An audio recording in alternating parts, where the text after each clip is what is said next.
हम बात करेंगे उस पावन पर्व की जो मथुरा की पवित्र धरती पर जन्मे और वृंदावन की गलियों में माखन चोर कहलाए भगवान श्री कृष्ण के जन्म का उत्सव है जन्माष्टमी। हर साल भाद्रपद मास के कृष्ण पक्ष की अष्टमी को यह पर्व देश भर में भक्ति और उल्लास के साथ मनाया जाता है। इस दिन भक्त व्रत रखते हैं, रात भर जागकर भजन कीर्तन में डूब जाते हैं, श्री कृष्ण की मूर्तियों का अभिषेक करते हैं और उनकी कृपा पाने की आस लगाते हैं। मगर क्या ये सारी धार्मिक रस्में सचमुच हमें श्री कृष्ण की कृपा दिलाती हैं? क्या ये सारी पूजा पाठ की प्रथाएं शास्त्रों में लिखी हैं या बस परंपरा का बोझ ढो रहे हैं हम?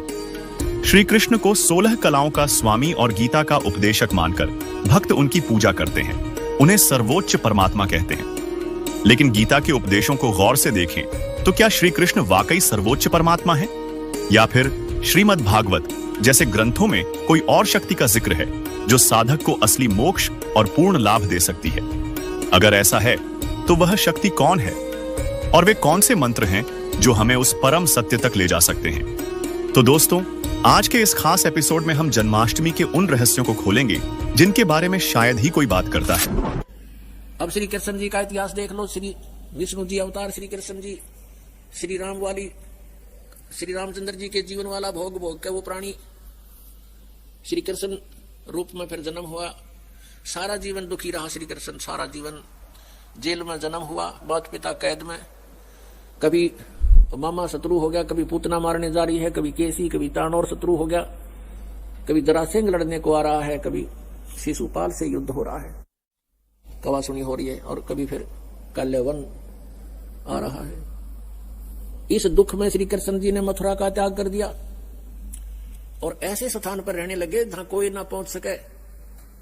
समझदार व्यक्ति यही सोचते हैं राड से बाढ़ अच्छी होती है, झगड़े से बचाव अच्छा होता है। श्री कृष्ण जी उन सबको भी मार सकते थे क्योंकि वो त्रिलोक के एक विभागीय मंत्री है, विशेष शक्ति होती है प्राणी में, वो उनके अंदर शक्ति थी।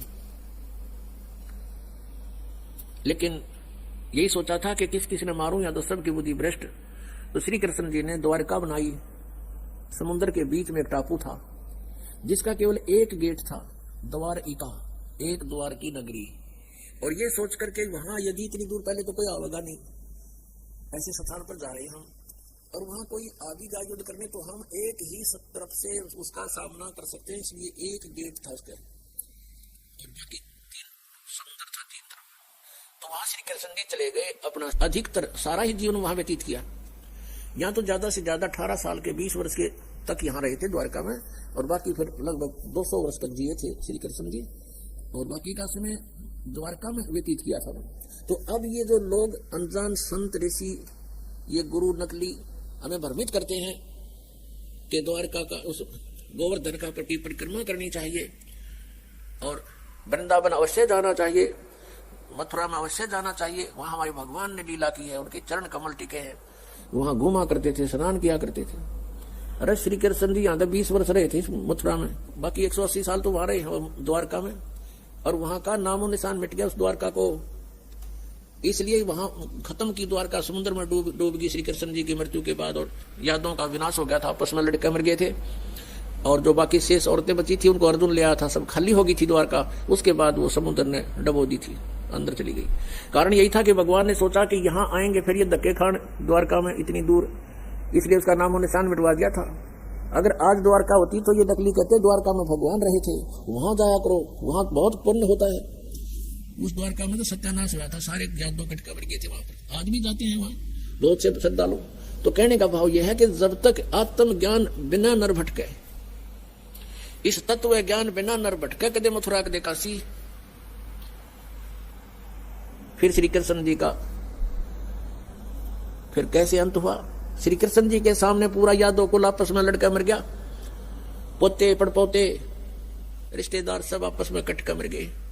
और वो सारा सांग देख कर, वो सारा अनर्स देख कर जब श्री कृष्ण जी की मृत्यु हुई, एक परिवार के सामने एक आधे की मृत्यु हो जाती है, उसका कलेजा फट जाता है, रो रो के पागल हो जाता है इंसान। तो पुण्यात्माओं, आज तक हमें सत्यनारायण कथा नहीं मिली थी, और ये सत्य कथा है। सत्यनारायण का अर्थ है सच्चा भगवान, और सच्चे भगवान की सच्ची कहानी, सच्ची कथाएं। तो प्रसंग चल रहा है कि परमात्मा ने बताया कि तुम जब तक जन्म और मृत्यु के अंदर हो सुख नहीं हो सकता, शांति नहीं हो सकती। अब इंद्र सोचता है ब्रह्मा विष्णु महेश सुखी होंगे। अब इन ब्रह्मा विष्णु महेश की आप देख रहे हो, श्री राम की, श्री विष्णु जी की, श्री कृष्ण जी की कैसे दुर्गति हुई। अपने आत्माओं हम सुना करते थे, श्री कृष्ण जी ने पर्वत उठा लिया था, गिरिराज यानी गोवर्धन पर्वत को उठा लिया था हाथ पर, उंगली पर ऐसे। पहले तो ये विचार करो, उन्होंने वो पर्वत उठाया किस उद्देश्य से था। उन्होंने इस उद्देश्य से उठाया था कि वहां इन देवताओं की पूजा होया करती, और इंद्र स्वर्ग का राजा है, भगवान की पूजा छोड़कर इंद्र की पूजा चलती थी। श्री कृष्ण जी ने कहा भाई इंद्र की पूजा छोड़ दो, या दो उसे भगवान की पूजा करो। इंद्र की कढ़ाई जो होती थी पूजा वह बंद कर दी। देवराज इंद्र एक समझ लो स्वर्ग का राजा, और उसके अंतर्गत ये सब नहर विभाग, सिंचाई विभाग भी आता है, यानी वर्षा करना। तो क्या हुआ, जब इंद्र की पूजा बंद होगी देवताओं की, इंद्र ने सोचा इनको सबक सिखाता हूं। इतने जोर की वर्षा, काले बादल छा गए, चारों तरफ काली घटा छा गई और मूसलधार वर्षा शुरू होगी व्रज नगरी को डुबोने के लिए।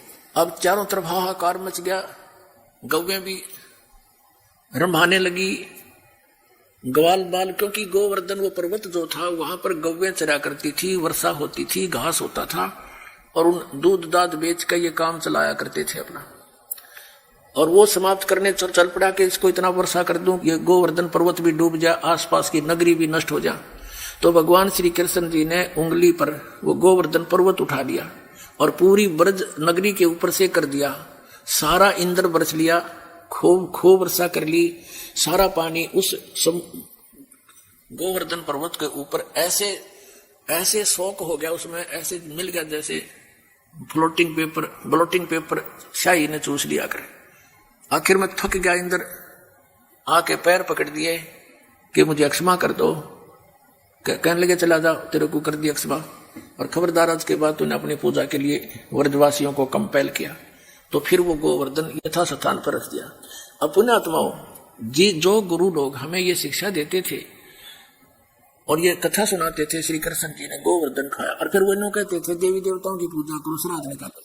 भले आदमी, श्री कृष्ण जी ने तो देवताओं की पूजा छुटवाई थी, तुम दंड कर रहे हो, उनके विपरीत ज्ञान दे रहे हो, गुण गा रहे हो श्री कृष्ण के, और तुम इसको भगवान बता रहे हो। परमात्मा कहा करते थे कि केवल एक इस लीला से ही तुमने उसको भगवान मान लिया, ये तुम्हारी ना समझी है, बालक बुद्धि है, कि ये कंप्लीट गॉड मान लिया तुमने, गोवर्धन ठा लिया था। क्या बताते हैं परमात्मा, कहते हैं गोवर्धन श्री कृष्ण धारो और द्रोणो गिरी हनुमंत, शेष नाग सब सृष्टि उठारा, इनमें कौन भगवंत। यदि तुम एक ही इस लक्षण से, इस चमत्कार से कि श्री कृष्ण जी ने गोवर्धन उठा लिया, हनुमान जी ने तो फिर द्रोणागिरी उठाई, और आप ही लोक वेद सुनाते हो ब्राह्मण लोगों के शेष नाग के सिर पे कहते हैं एक कूरम है, कूरम के ऊपर एक शेष नाग है, शेष नाग के सिर पे एक बैल है, और उसके ऊपर फिर सारी पृथ्वी रखी है। कहते तुम मानते हो कि शेष के सिर पे सारी सृष्टि है शेष नाग के, तुम यो सारे ब्रह्मांड, तुम्हारे पूरे ब्रह्मांड ने उठा रहा, समझ लो पूरी पृथ्वी उठा रहा। तो इनमें भगवान कौन सा है, श्री कृष्ण है या हनुमान जी है या शेष नाग है तुम्हारा भगवान? केवल इसी लक्षण से तुमने भगवान इसको कंप्लीट गॉड मान रखा, पूर्ण परमात्मा।